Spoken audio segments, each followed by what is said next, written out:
Session profiles. At the start of each shift, the driver selects a session profile. This profile determines what kind of tasks will be suggested to the driver by the system during their shift. By default, there are 4 session profiles available, and I will use them as examples.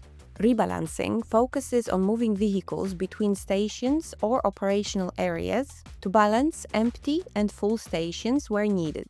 Maintenance covers repairing damaged assets in the field. Visit involves visiting vehicles or stations, for example, to carry out regular inspections. Battery is used for replacing low or empty batteries with fully charged ones. These default profiles are just examples of how session profiles can be used.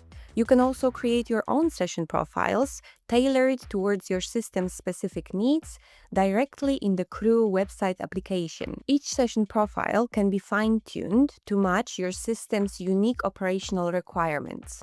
In the next video, we will go through how to do this step by step.